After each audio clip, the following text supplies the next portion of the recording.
Vamos então fazer a leitura, um pouquinho mais de brilho aí, João. Do verso 28, Romanos 8, 28. Vamos ver o que diz a palavra de Deus.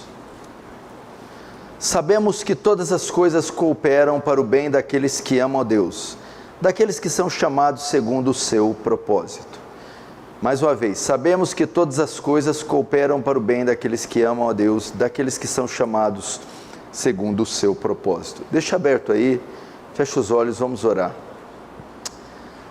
Santo Deus, nós vamos a Ti em oração, em nome, por intermédio, pela mediação do Seu Filho, a quem Tu fizeste sacerdote e mediador de uma nova e eterna aliança. É nos méritos dEle, é vestido com a justiça dEle, é pelo sacrifício dEle que nos achegamos a Ti, como Seu povo, eleito, escolhido, povo da aliança. Pedimos graça essa noite, para prosseguir até a consumação do Seu plano redentivo, em novos céus e nova terra. Olha para nós, estende a Sua mão, age, Senhor. Não deixe ser só um culto, só liturgia e retórica, mas que haja demonstração de poder e do Espírito Santo, para consolar, edificar, ensinar, conduzir e, se necessário, salvar. Que Teu reino avance, que o Senhor receba glória para Si e nos conforme a imagem do Seu Filho, em nome de Jesus. Amém.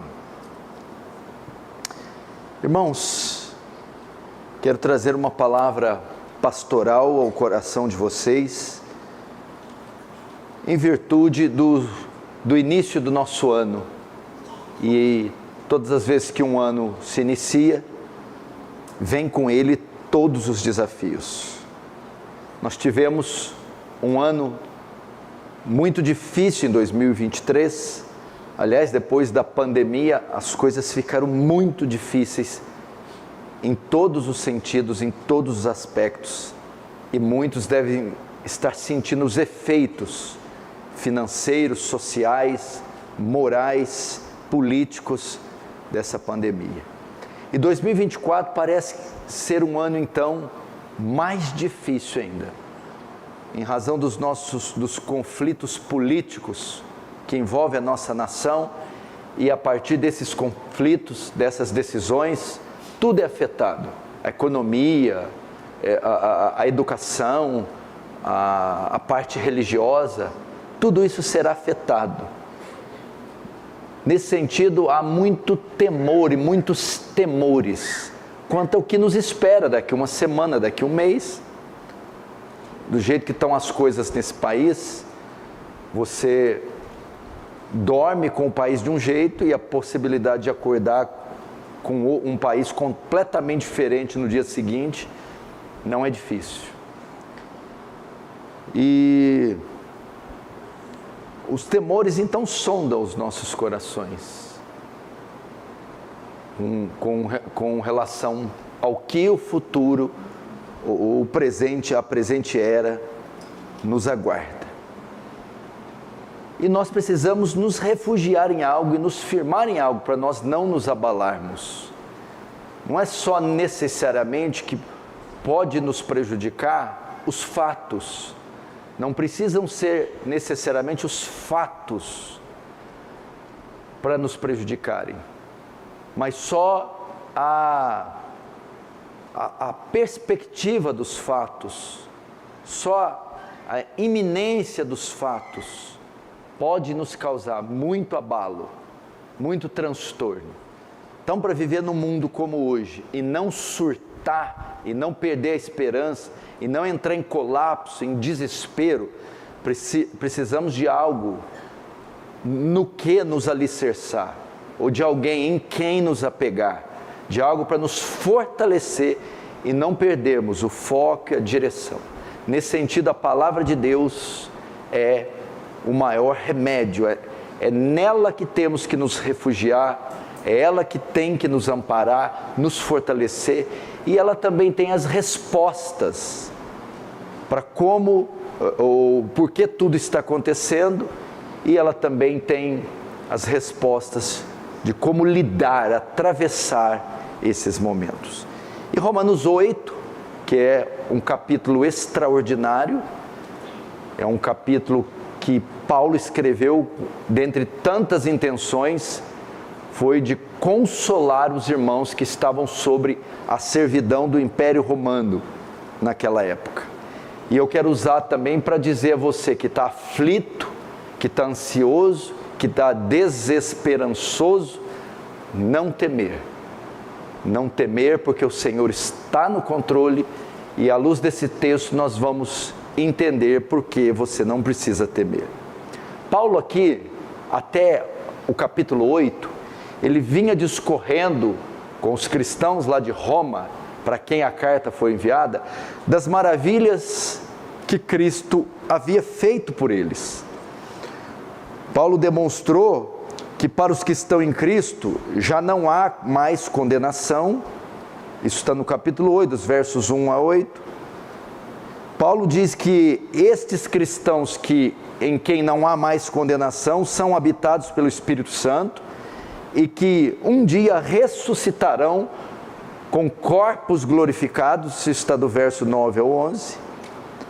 Que esses crentes recebem a certeza que são filhos de Deus e como filhos são herdeiros de Cristo, versos 14 a 17, e que habitarão em novos céus e nova terra, pelos quais toda a criação aguarda, geme em ardente expectação.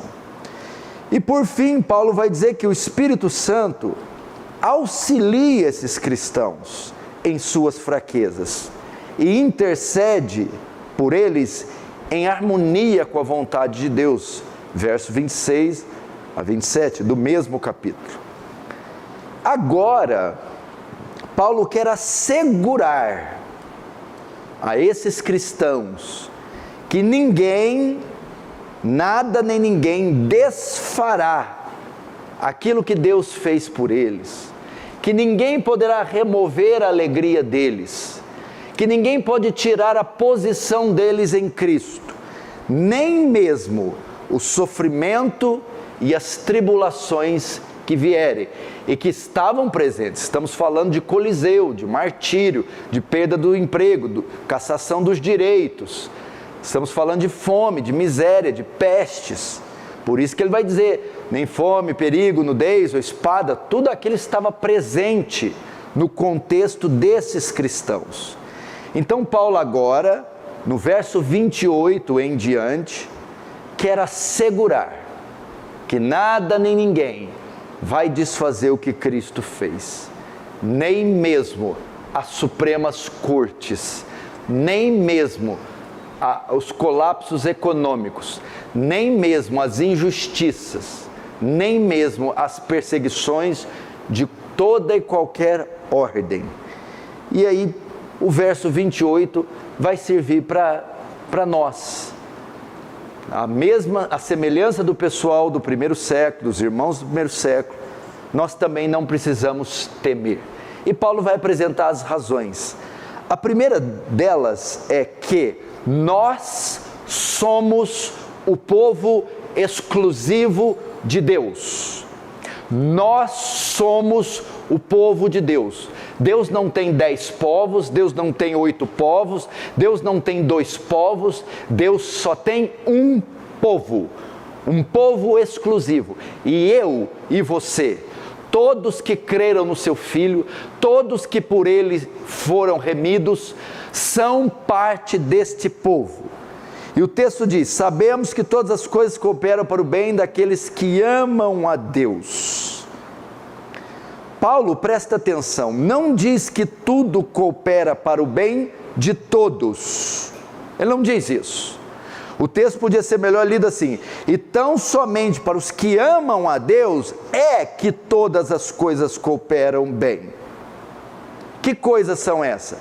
Os fatos diários que ocorrem na nossa sociedade, em todo o mundo, todos os acontecimentos, dos astrológicos aos geológicos, aos científicos, aos econômicos, aos políticos, aos militares, todas as coisas, tudo o que acontece debaixo do sol, trabalha para alguém. Só que Paulo não diz que coopera para todos. Então Paulo, ao dizer que tudo coopera para os que amam a Deus, ele faz uma divisão de dois povos. Dois povos. Existem só dois: os que amam a Deus e os que não amam a Deus. Quem são os que amam a Deus? São os cristãos. Então só existem dois povos no mundo: os cristãos e os não cristãos, os salvos e os não salvos, os crentes e os incrédulos, os crentes e os pagãos. Então as coisas só cooperam para o bem de pessoas específicas ou especificadas no texto. Quem são? As que amam a Deus. Então poderíamos ler assim: sabemos que para aqueles que amam a Deus, todas as coisas cooperam para o bem. Então Paulo faz a distinção de dois povos, e ele diz que é um povo que ama a Deus e um povo que não ama a Deus, crentes e incrédulos, e que nós somos este povo, ok? E aí Paulo vai dizer que todas as coisas que ocorrem no mundo trabalham para esse povo. O que significa isso? Todas as coisas que ocorrem no mundo têm como finalidade abençoar o povo de Deus.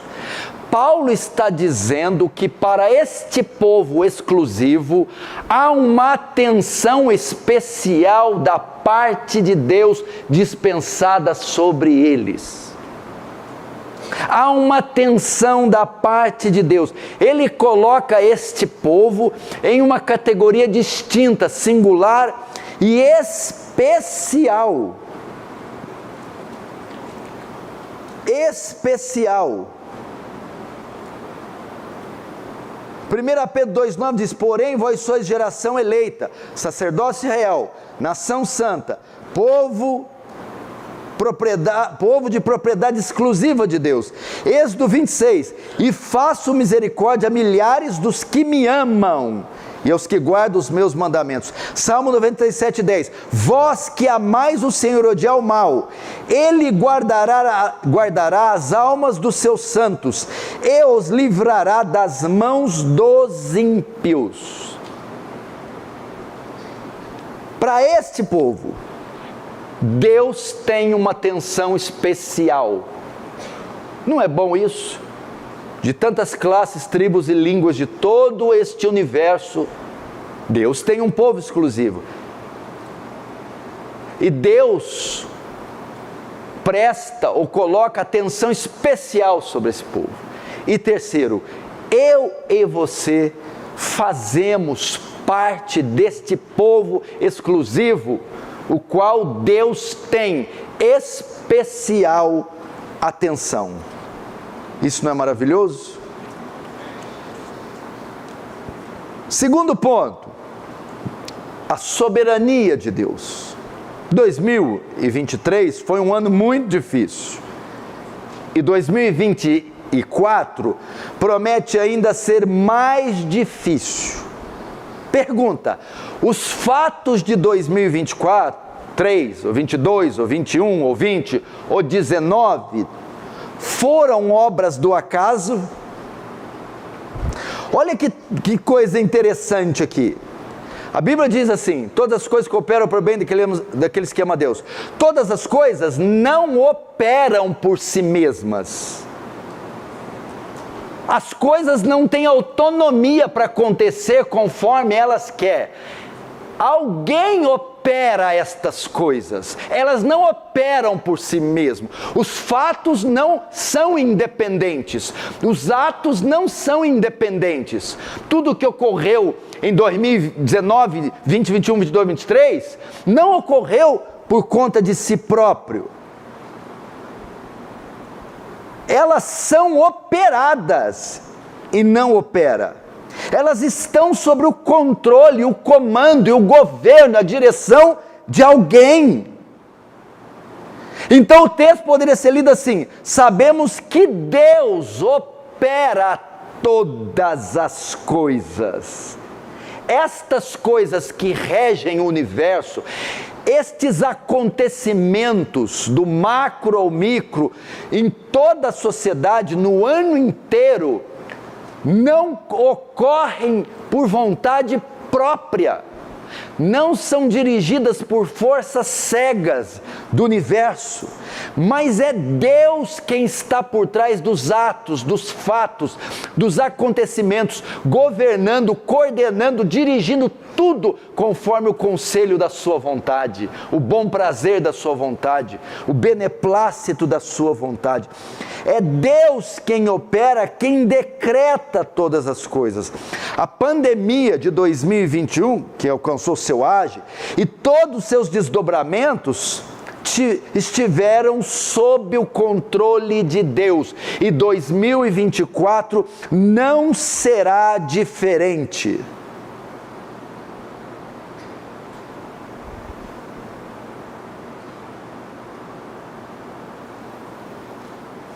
Não será diferente. A pandemia foi acaso? É só te perguntar: quem matou mais, a pandemia ou o dilúvio? Carla Ferreira, quinta. Quem matou mais, o dilúvio ou a pandemia? Dilúvio? Quem estava por trás do dilúvio? Quem mandou o dilúvio? Satanás? A Sabesp? Serra? Tarcísio?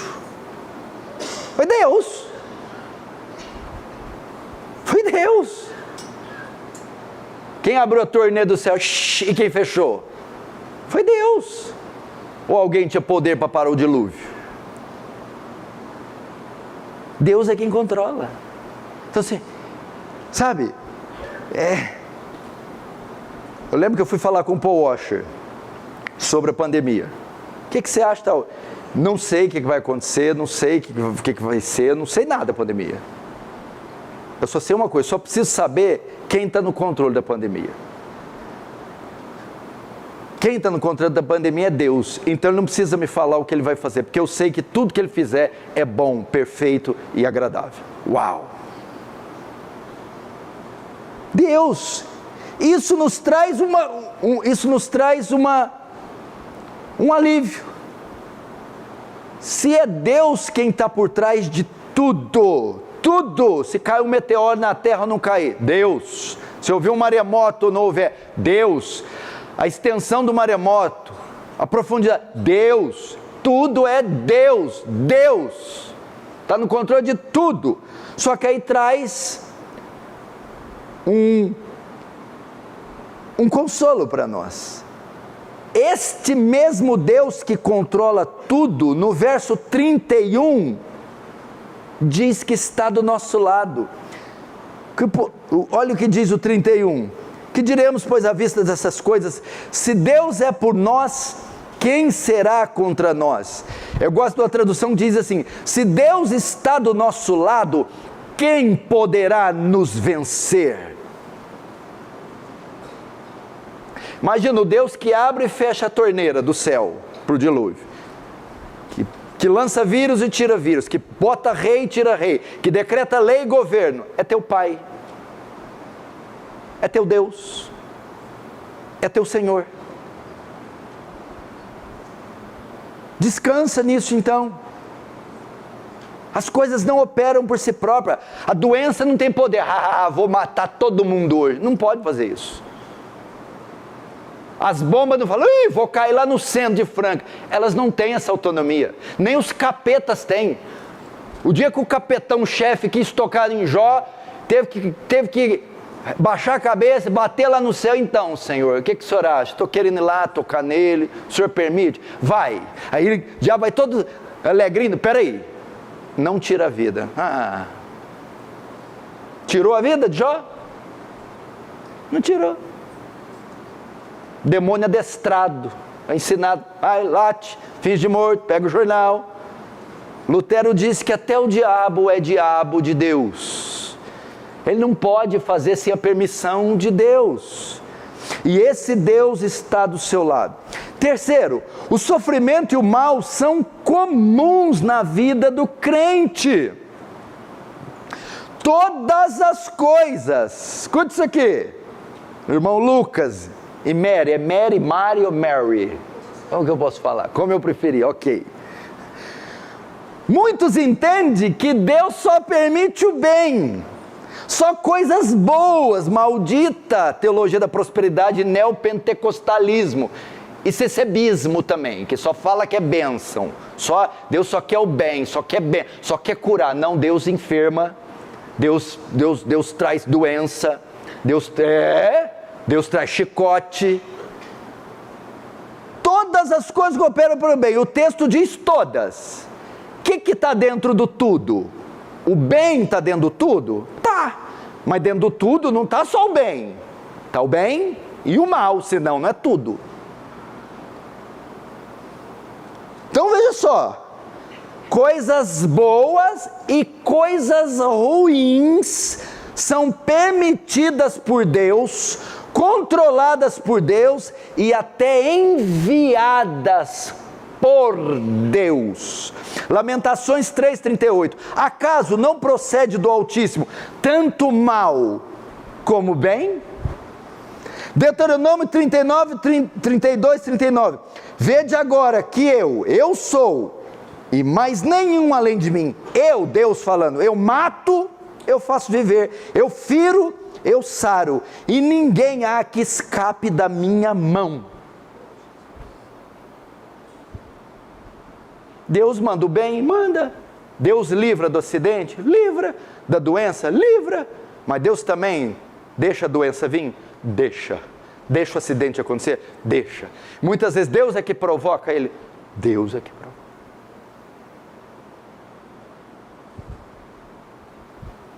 Jó, o que Jó falou?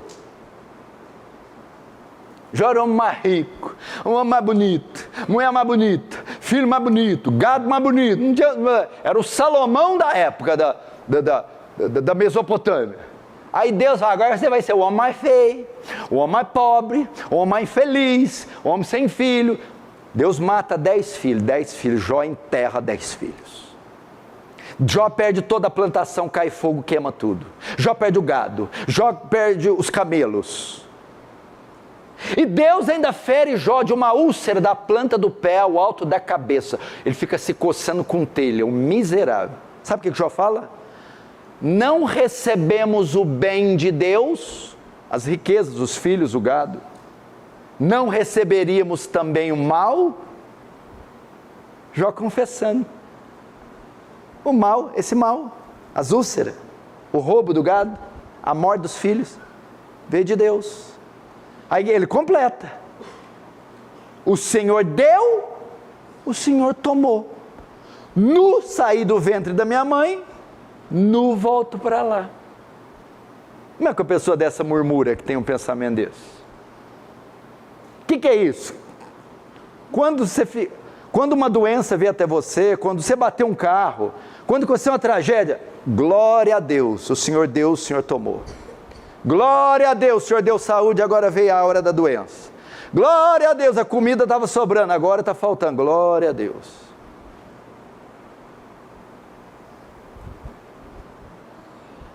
Sofrimento e o mal são coisas comuns. Salmo 34:19. Muitas são as aflições do justo, mas o Senhor de todas livra. Ah, esse governo aí, Deus botou esse governo. Deus vai botar outro, o que Ele quiser. Governo bom, governo mau, governo justo, governo injusto.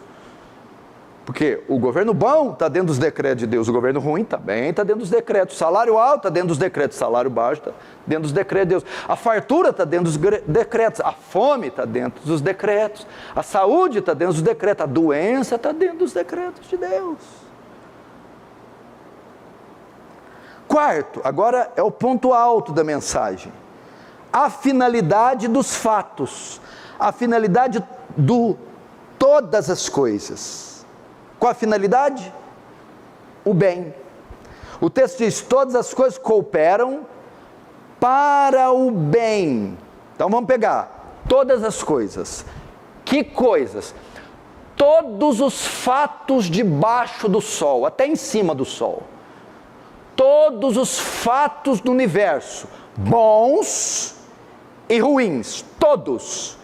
De um terremoto, de um vulcão em erupção, da guerra na Ucrânia, Hamas e Israel, há um frio e uma onda de calor na cidade, o desemprego e aumento da passagem do ônibus na empresa São José, que é aqui de Franca. Todas essas coisas, todas elas ocorrem, andam, acontecem, trabalham, todas elas têm uma finalidade: fazer o bem para a igreja. Nesse versículo, o mal tira o bem, que o bem a gente já sabe que faz o bem. Nesse sentido, o mal, escute isso aqui, somos um povo exclusivo.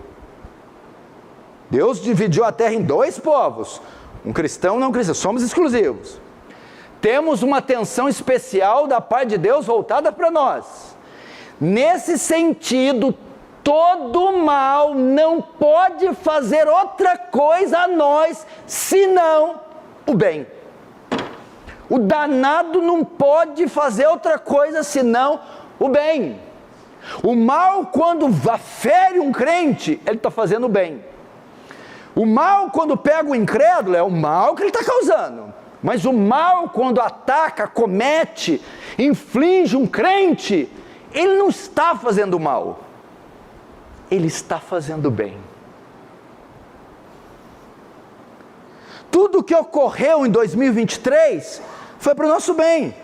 Tudo que você assistiu, sentiu, viu, ouviu, ocorreu para o seu bem e somente para o seu bem. Portanto, em 2024, tudo que acontecer, e eu não sei o que te espera, é para o teu bem. Richard Baxter, naquele livro, Contra os Medos Pecaminosos, ele vai falar contra o medo do mal dos homens. Aí ele usa esse texto e diz assim: você está com medo do bem que Deus pode fazer a você através do mal dos homens? Captou? Você está com medo do bem que Deus pode fazer a você através do mal dos homens, porque é tudo que o mal dos homens pode fazer, o bem. O bem. Jeremias 32, 40, 41. Farei com eles aliança eterna, segundo a qual não deixarei de lhes fazer o bem. Todo mundo lê a aliança, só pensa em termos da lei escrita no coração, do Espírito, mas tem outra coisa aqui. A aliança consiste em Deus não deixar de fazer o bem a nós. Lembra de José? Gênesis 50, 20, olha a prova que eu estou falando aqui. Os irmãos de José pegam José, joga na cisterna, vende José e José vai parar no Egito. É o mal, não é? Não é o mal? Não, é o bem. Gênesis 50, 20. Vocês, meus irmãos, planejaram o mal contra mim, mas Deus o tornou em bem, para que hoje fosse preservado a vida de muitos. Glória a Deus. Se José não tivesse jogado na cisterna, vendido como escravo, a linhagem de Abraão não teria sido preservada, porque quando teve fome em toda a terra, José, que virou governador no Egito, trouxe toda a sua família, Jacó e os seus filhos, para ali habitar, e dali se formou uma grande nação, as 12 tribos, de onde veio Moisés, Josué, os reis e o Messias. Como que o Salvador veio? Através do mal dos irmãos de José, prendendo e vendendo José. Por isso não reclama. Se aconteceu algo, eu perdi o emprego bem agora, o menino saiu de casa bem agora, fulano, calma. Mas pastor, é mal, mas tem o objetivo de fazer o bem. Perdi tudo, é ruim, mas vai fazer o bem. Me caluniaram, levantaram falso, é ruim, mas vai fazer o bem. Não tem outra coisa, não sei fazer o bem. Quer ver uma coisa, um exemplo simples? É simples, ele é bem bobinho, mas ele é eficaz. Uma injeção. Quem gosta da bezetacil aí? Agulha. Penetrando no seu músculo, dor, tal. Dói, ruim. Mas está injetando o quê? A cura. É um mal necessário, uma dor necessária, que vai causar o bem. Não é isso? A mesma coisa. Deus nos aplica como é que fala? Bezetacil. Deve ser isso. Não toma essa miséria desde a década de 80. Agora, é outro ponto alto. Que bem é esse? Como é que a mardita da provação vai me fazer bem, pastor? Do desemprego vai fazer bem? Desse nódulo aqui vai fazer bem? Da batida, do acidente, do óbito, das desgraças? Não, pastor, você está falando aí de gripe, de arranhão, de ladrão que roubou ali um telefone. Eu estou falando de tragédia, morte, óbito, traição, fratura, câncer, coisas horríveis. Sim? Que bem é isso? Todas as coisas trabalham, boas e ruins, para, verso 29, porque quantos aos que de antemão conheceu, também os predestinou para serem conformes à imagem do seu Filho. Olhe para mim, todas as coisas boas e ruins trabalham para nos conformar, amoldar a imagem de Jesus. Isso é o bem. Então, quando eu tenho um óbito, um acidente, quando eu tenho uma tragédia, aquilo é uma ferramenta de Deus para esculpir o caráter de Cristo em mim. Ser conformado à imagem de Cristo é santificação, humilhação, amadurecimento, desenvolvimento espiritual. Então essas tragédias, o universo está trabalhando para me conformar à imagem de Jesus, e Ele faz isso com coisas boas: oração, jejum, culto público, aumento de salário, honra, respeito, cura, milagre, mas faz também com perdas, faz também com tristeza, faz também com derrota, humilhação.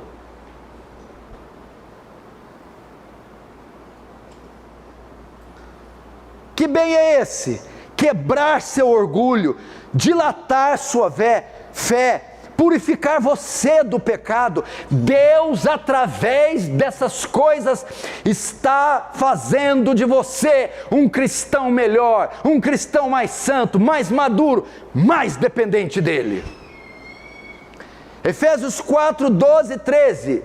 Deus escolheu para apóstolos, pastores e mestres, querendo o aperfeiçoamento dos santos, até que todos cheguemos à unidade da fé, à medida da estatura completa de Cristo. Por isso que você tem uma perda inesperada, por isso que o seu telefone toca de noite e vai te dar uma má notícia, por isso que você está vivendo o que você está vivendo hoje. Você está hoje passando por isso, humilhação, vergonha, de qualquer sorte que seja, eu não sei, não tem como avaliar. Não é vão, não opera por si própria, não é obra do acaso, está sob o controle e o governo de Deus, para servir o propósito a um povo especial, exclusivo, a quem Deus tem uma atenção especial, para conformar este povo à imagem do seu Filho. Pode ser qualquer coisa. Então o que Paulo está dizendo aqui é que o universo, escute isso aqui, parece ser forte, parece ser muito, mas não é não. O universo trabalha, vou usar um termo aqui, ele conspira para o teu bem. Não há fato neste mundo que possa causar algum dano ao povo que ele escolheu. E não há fato neste mundo que não esteja de alguma forma trabalhando para a santificação, o amadurecimento, o bem do povo de Deus. Ah, se a gente crê nisso. Tiago capítulo 1, verso 2 e 3. Pois vocês sabem que a prova da sua fé produz o bem, perseverança. Salmo 119, 71. Foi bom para mim ter sido castigado ao mal, para que aprendesse os teus decretos, o bem.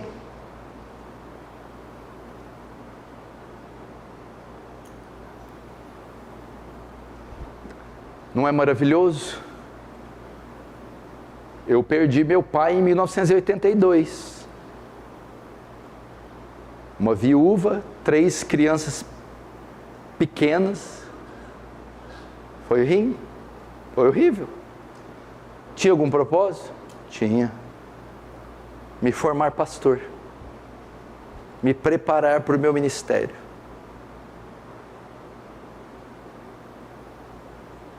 Veja quantas coisas. Puxa, qualquer coisa que você passou. Pastor, qualquer coisa desde o meu parto. Pode ser até antes do parto. Pode ser no ultrassom.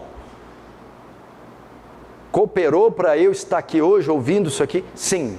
Qualquer uma. Pode falar qualquer que seja. A melhor, a pior, a mais insignificante, a mais relevante. Todas elas estavam sob o controle de Deus, quando botou os olhos em você e disse: este é meu, a partir de hoje, universo, você vai trabalhar para cooperar este homem, essa mulher, à imagem do meu filho. E o universo não fez outra coisa até hoje, senão fazer isso. Isso pode ser provado na conclusão do texto, que nos dá garantia daqueles que são chamados segundo o seu propósito. Aqui Paulo dá uma garantia. O que é?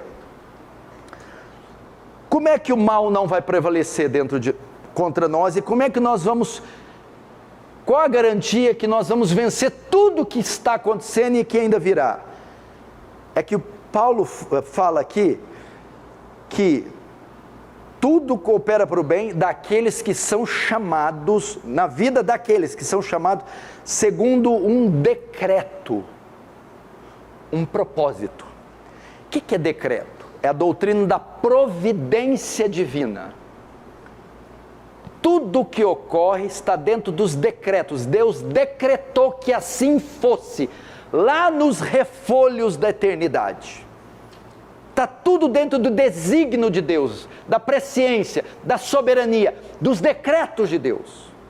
Então significa que a sua vida já foi decretada, tudo que vai ocorrer.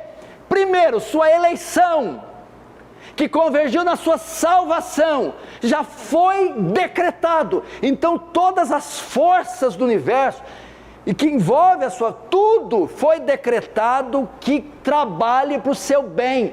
E nenhuma dessas forças, ou nenhum desses sofrimentos, tribulações, pode fugir do que Deus decretou. O mal não vai prevalecer. A tribulação não vai ser mais forte que você. Nenhuma força vai vencer você. Nenhuma. Por quê? Porque está tudo debaixo dos decretos de Deus, do governo de Deus. Todas as coisas operam juntamente para o bem dos que amam a Deus, que são chamados segundo o seu propósito.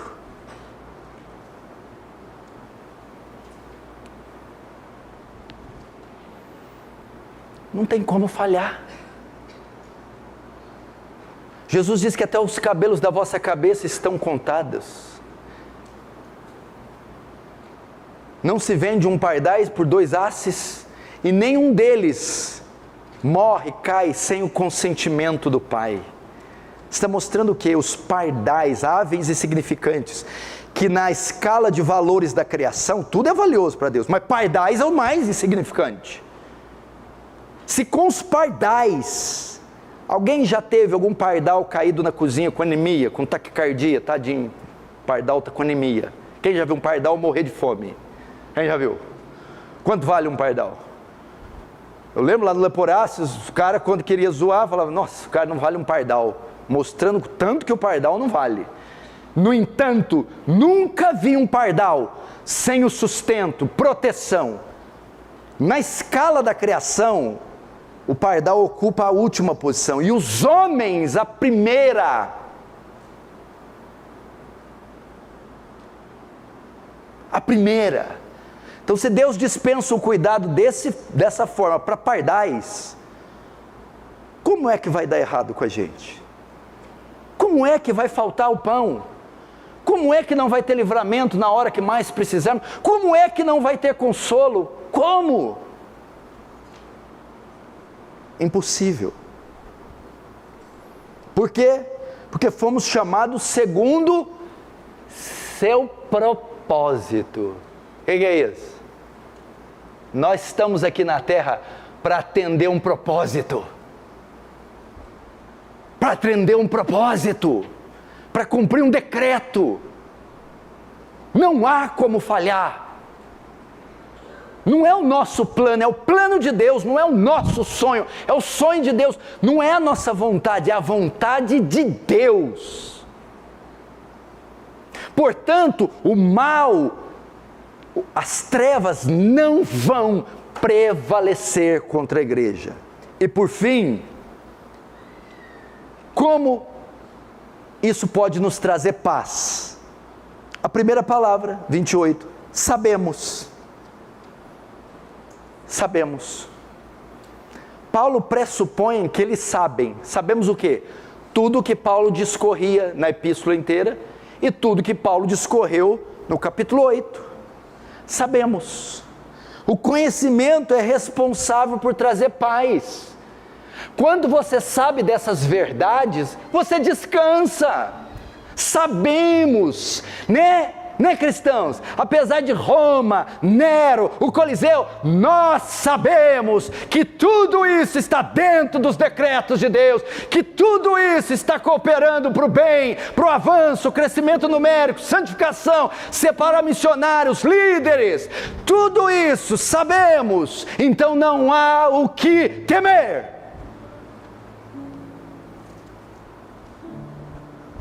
Não há o que temer.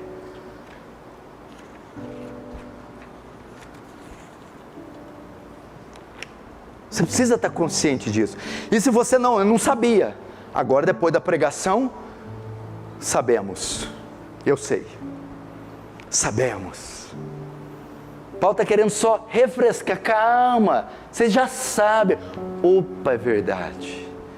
Fiquem em paz, porque vocês sabem. É verdade, sabemos. Que tudo está trabalhando. Quem botou Nero lá foi Deus. Quem deu esse decreto foi Deus. Quem promoveu a perseguição e permitiu foi Deus. Quem permitiu um ente meu ser morto nos dentes do Coliseu foi Deus. E tudo isso está cumprindo o seu plano, o seu propósito. E de alguma forma que talvez eu não entenda agora, está me fazendo bem. E até importante, antes de encerrar, falar isso. Talvez você não entende tudo agora. Jesus não foi fazer algo em João 13. Os discípulos todos escandalizou. Jesus falou assim: o que faço agora não entendeis, mas entenderão. Fica com essa palavra. O que está acontecendo na sua vida agora, você não entende, mas entenderá. Você não precisa entender tudo. E o fato de você não entender não é pecado. Nem tudo nós entendemos agora, mas chegará um dia que nós entenderemos. Está tudo no controle de Deus. Só fica aí, não sai daí não. Aguenta firme. Esse Deus, você acha que ele errou? Quando escolheu, acho que Deus errou. Ele nunca errou, mas ia errar bem na tua vez. Fique em paz. Tudo está cooperando. Até porque se você entendesse tudo, você ia pedir uma beiradinha do trono. Dá licença, deixa eu sentar aqui também. Não sentar aí. Não dá para entender. Essa mente maravilhosa, imensa, essa mente profunda, essa mente absurdamente grande de Deus. É isso que tem que te fascinar. Senhor, estou sofrendo e não entendo, mas eu sei que nos seus mistérios, na sua soberania, na sua sabedoria, tu está fazendo tudo conforme o conselho da sua vontade. Coisas tão profundas, tão elevadas, que eu não posso entender, que eu não posso alcançar. Com tudo que eu faço, louvo o Senhor, louvo e bendigo. Foi o que Paulo fez em Romanos 11, quando Deus, ele vinha discorrendo coisas tão profundas, que ele parou e disse: ó profundidade da riqueza, quanto do conhecimento e da sabedoria de Deus, quão insondáveis são os seus juízos, quão inescrutáveis os seus caminhos. Quem compreendeu a mente do Senhor? Quem foi seu conselheiro? Quem primeiro deu a ele para que depois possa lhe retribuir? Porque dele, por ele, para ele são todas as coisas. Glória, pois a ele eternamente. Amém. Vamos fechar os olhos, vamos orar.